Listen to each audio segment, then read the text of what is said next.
The Houston Rockets are on a 5-game win streak. They've won 8 of their last 10 games. They have been playing extremely well since they went to the all-out small ball lineup. Comment on the video right now how far you think the Rockets are going in the playoffs. You guys got them second round, conference finals, NBA finals, NBA champions. Let me know what y'all think down in the comments, man. It's an interesting thing to think about because we've never really seen any team take small ball to this extent.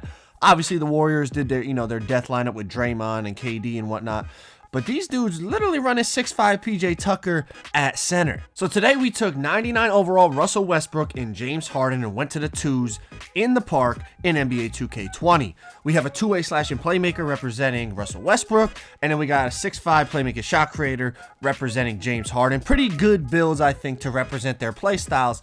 But what was crazy, even running 2 point guards on the twos, look at these people still won't play. Everyone just standing around the court, checking records on your phone. Listen, man, y'all gotta stop doing this stuff. Just step on the court and ball. That's like everyone wants to check records and cherry pick games. It's about to be March, man. Just step on the court. We're 2 point guards. But anyways, first game I'm gonna show y'all. We're playing an Elite 1 sharpshooter and a Superstar 2 two-way slashing playmaker. So a nice little gameplay for you guys to check out. Now, the thing about this build, as I just said, is we are 2 point guards. If you face a big man, he could just hold X in the paint and just score at will, unless you're able to get a passing lane steal or maybe get a strip on him. But basically, he could just go to the paint and hold X because we're both small. You know what I mean? It's 2 guards.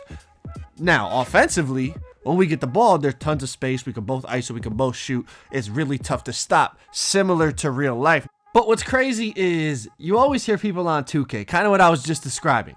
It doesn't matter how good the other person is. If they have a big man and he's playing against our lineup right now, he could just go in the paint and hold X and win the game because, it's going to be tough for us to stop him in the paint because we're 2 point guards. Now, James Harden made a comment the other day. He basically said, because, Giannis has been taking a couple shots at James Harden. But James Harden basically said, Giannis is not a skillful basketball player. All he does is run, be 7 feet tall, and dunk the ball. Let me know what you guys think, man, because it's like, it's the 2K argument people make all the time. Like, oh, bro, all you do is you're on a post score. All you do is drop step. Or all you do is run to the paint and dunk the ball on a slasher. You're not good at the game. And now he's taking it into real life. Like, I've never really heard anyone say it before about a real life, not only NBA player, but league MVP? You're not a skillful basketball player because all you do is run to the paint and dunk? Let me know what y'all think about that. That is like the epitome of 2K logic, but now we're applying it to real life and NBA players. I don't know. I don't really know how to feel about it. Now, we thought Giannis was going to clap back at James, and they might be going back and forth, but Giannis kind of just took the professional way to go about it, even though, honestly, he's the one that really started the whole thing by talking about, oh, I don't want James Harden in an all-star game. I want somebody that actually passes the ball and all this type of stuff. But listen, we already know the next time the Bucks and the Rockets play is going to be a crazy game. James Harden's going to be trying to make his point. Giannis going to be trying to make his point. It's going to be real interesting. I know I'm going to watch. I know you're going to watch. We'll probably talk about it afterwards. It's going to be fun. But let's switch gears over to what's happening here, but also what's happening in Houston, okay? So obviously this is only 2v2, but essentially by running 2 guards, running with no big man, you have 2 players that can not only shoot, but also attack the paint, and there's no one clogging the paint up. Now, even in today's NBA, where the 3-point shot is at such a premium, a lot of teams still run with one person who's not a great shooter. You know what I mean? They usually, a Rudy Gobert, a JaVale McGee. There's usually one player on the court that does other things really well, but is not a great shooter. Usually a big man. But the Rockets said, you know what? The only person we're going to have on the court that's not a great shooter is Russell Westbrook. And obviously he's not a center. He's a freaking point guard. So that frees up the entire lane for Russ. And I don't know if you guys have paid attention, but Russ's numbers for the last... I'm not sure exactly how many games, but maybe the last 10 games have been ridiculous. His efficiency, he stopped shooting threes, and part of the reason being is he probably would look up and say, oh, there's 2 7-footers in the paint, plus I got to get by my man, so it's basically I'm driving into 2 people trying to finish at the rim, so let me just pull up this time. Now, there's no center in the paint because PJ Tucker's at the 5. PJ Tucker is one of the best corner three-point shooting players in the league, so they have to guard him. They got Harden, they got shooters everywhere else, which frees up the lane for Russ. So Russ is I think he's only attempting like 1 3 per game over the last 10 games. And his field goal percentage is through the roof. He's dropping like 30 points per game, almost a triple-double, I believe, like 30 points, I think like 9 assists, 8 rebounds, something along those lines. It's really helped Russ out tremendously. Now, the question is, will this last in the playoffs? Will this survive during a playoff run and ultimately lead them to a championship? Like I said, comment down below how far you think they're going. It's an interesting thing to think about because it's a very unique way of playing. Obviously, the Warriors had their death lineup. You have to realize they also had 7-foot KD. I mean, before they added KD, they still had the death lineup where they had Draymond at the 5, Iggy at the 4. But I feel like that's kind of a unique scenario because when you have the 2 greatest shooters of all time on the team, it changes things up. So in my opinion, it's similar, but there's still differences between the two. Now, let's switch over to 2K, okay? So on the 2s, obviously running 2 guards is not the most ideal thing. And here we're just isoing, we're taking turns going crazy, whatever the case may be. But obviously, defensively, there's limitations. With the lack of size, like I said, if you play a big center, you could lose to some really, really bad players because they could just go in the paint and there's nothing you can do about it. Because in this game, close shots, post hooks, post fades from close range are completely broken. No matter how much you put a hand in their face, no matter how close you are to blocking it, 90% of the time it's going in. I don't know. It's just close shots. That's what close shots are in this game. And it's just extremely broken, especially when you're on 2 point guards that are not even, 6'5", 6'4", 6'3", whatever the case may be. So it's not the most ideal thing, but offensively it is a lot of fun because it's just, there's so much space to play, both being able to shoot, both being fast, being able to dribble, run in double isolation. It is fun, but it's not ideal.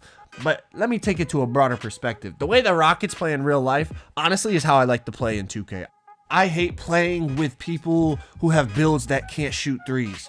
Like, the ability to shoot opens up so many things on the court. If you have one player on the court who can't shoot, literally his man doesn't have to guard him most of the time. He can just sit in the paint and clog it up, which makes scoring in the paint extremely difficult. Like, now you're scoring against not only your man, but another guy's man as well. Now, there's ways to kind of counteract it with off-ball screens and stuff like that. But for the most part, if you have 5 people on the court that can shoot threes, it completely changes the offense and it completely changes how the defense has to play you, opening up tons and tons of space. And obviously, the more space you have, the easier it is to score. There's all that type of stuff, man. So even when I'm running 5v5, I prefer to have 5 players on the court that can shoot threes. 3v3, 3 players that can shoot threes. 2v2, 2 players that can shoot threes. It just... To me, that's what basketball has become. If you can't shoot threes, at least at a decent rate, then like you're a dinosaur in the NBA. You're a dinosaur on 2K. Every build needs to be able to shoot. Every player needs to be able to shoot. And you see this when players come into the NBA and they don't have an outside shot, what happens? Ultimately, they get exposed in the playoffs. We saw what happened to Giannis last year. They just built that wall in front of the rim and said, you're not going to score in here. You're going to have to shoot to beat us. And they lost 4 straight games. Now, he came back this season with a much improved 3-point shot, and I'm sure he's going to keep working on it, which honestly is a scary thought when it comes to Giannis. But players in general, once they realize you're going to get exposed in the playoffs if you don't have a jump shot, they work on it, they work on it, they work on it. LeBron had to work on his, Michael had to work on his, etc., etc. They work on it, they get it down, and then they ultimately achieve the ultimate goal of winning a championship most of the time. Now, the one exception I would say is if you're a center and you're just a dominant big man, you're Shaq, you're Kareem, you're Wilt.